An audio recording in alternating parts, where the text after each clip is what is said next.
مہتاب حیدر صاحب، اب اگر یہ صورتحال ہے اور پریزیڈنٹ ٹرمپ وہاں پہنچے ہیں، ان کے بیچ میں ساری گفتگو ہو رہی ہے، آپ کو لگتا ہے کہ کوئی اپرچونٹی پاکستان کے لیے بھی نکل سکتی ہے؟ جی بسم اللہ الرحمن الرحیم. دیکھیں بنیادی طور پر اس سے پہلے میں کمنٹ کرنا چاہتا ہوں کہ یہ جو یو ایس چائنا ریلیشن شپ ہے، میں آپ کو بتاؤں کہ یو ایس کا سب سے زیادہ بڑا ڈیفیسٹ ہے، اور اس ڈیفیسٹ کو جو فائنینس کر رہا ہے وہ سیونگز ہیں چائنیز کی. تو ایک انٹر ڈیپینڈنس ان کی آپس میں ہے.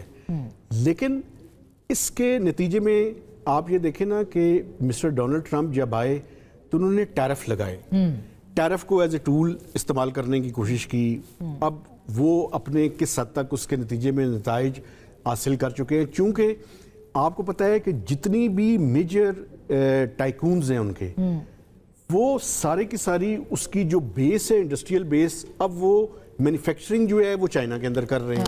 تو اس لیے اور پھر ایران کے ساتھ جو انہوں نے کرنے کی کوشش کی اس میں بھی انہیں پرابلم ہوئی. اسی وجہ سے یہ بات بالکل ٹھیک کر رہے تھے کہ یہ جو مڈ ٹرم الیکشن ہے، یہ مڈ ٹرم الیکشن کے بعد یہ ثابت ہونا ہے کہ ہی ول بی اے لیم ڈک پریزیڈنٹ اور اے پاورفل پریزیڈنٹ. تو یہ، اور اگر پچھلے کافی سالوں کا آپ دیکھیں تو مڈ ٹرم الیکشن میں جو انکمبنٹ ہوتا ہے اس کو عموماً وہ لوز کرتا ہے. ٹھیک بات ہے. تو یہ کوشش کر رہے ہیں کسی طرح سے اپنے آپ گین کرنے کی. دیکھیں جہاں تک پاکستان کی سچویشن ہے، میں سمجھتا ہوں کہ پاکستان نے ایک تو سینٹرل پوائنٹ بنا ہے پاکستان اس میڈیشن اور فیسیلیٹیشن کے رول کے اندر.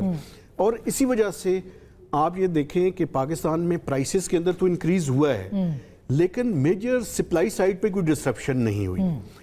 ابھی آپ یہ دیکھیں کہ گیس کی ایک لوڈ مینجمنٹ جاری ہے، اور کل بھی جو پاکستان کے پیٹرولیم کے منسٹر ہیں انہوں نے جو قطر کے ایمبیسڈر ہیں ان کے ساتھ ملاقات کی اور کوشش کر رہے ہیں کہ کسی طریقے سے اس سپلائی سائڈ کو ہم بہتر کریں. لیکن وہاں پہ پرابلمیٹک ہے.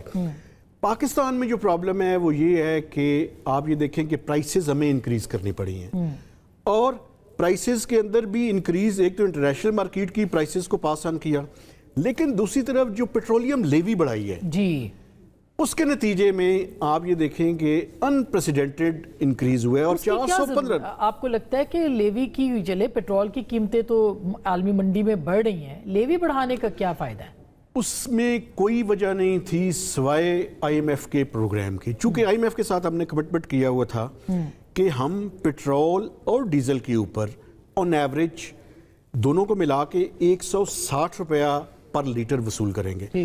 ہم نے کیا کیا جی، ہم نے ابھی یہ دیکھیں تو پیٹرول کی جو لیوی ہے وہ کوئی تقریباً 117 روپیز کے لگ بھگ کر دی ہے، اور جو ڈیزل کی ہے وہ کوئی 42 روپیز. تو on average I M F کے ایگریمنٹ کے مطابق 160 روپیہ لینا شروع کر دی ہے. حالانکہ اس ٹائم جب پیٹرولیم لیوی کا جو ٹارگٹ ہے 1468 ارب روپے ہے اس سال کا، اگر اسی سپیڈ سے ہم جاتے رہے تو کوئی 100-150 ارب روپے ہم فالتو کلیکٹ کر لیں گے، اور پہلے 9 ماہ میں ہم اپنے ٹارگٹ کو ایکسیڈ کر چکے ہیں. اس میں مجھے کوئی اور وجہ نہیں سمجھ آتی، وہ آئی ایم ایف کا ایگریمنٹ ہے جس کی وجہ سے پیٹرولیم لیوی میں اضافہ. مطلب یہ کہ گورنمنٹ جو ہے وہ اس 160 جتنا بھی انہوں نے کرنا ہے اس کو کرنے کے باوجود جو پیسے بچ رہے ہیں اس کے باوجود لوگوں کو ریلیف نہیں دے پا رہے. اس کی وجہ یہ بھی تھی کہ ایف بی آر کا شارٹ فال تھا، اور پیٹرولیم لیوی کی ایک وجہ یہ بھی ہے کہ پیٹرولیم لیوی از اے نان ٹیکس ریونیو. تو جو پیٹرولیم لیوی ہے وہ فیڈرل ڈیویزیبل پول کا حصہ نہیں بنتا، وہ سارے کا سارا پیسہ جو ہے وہ فیڈرل گورنمنٹ کے پاس رہتا ہے. اگر اس کے بجائے حکومت نے جی ایس ٹی لگایا ہوتا 18%، تو وہ فیڈرل ڈیویزیبل پول کا حصہ ہوتا اور 60% صوبوں کے پاس چلا جاتا.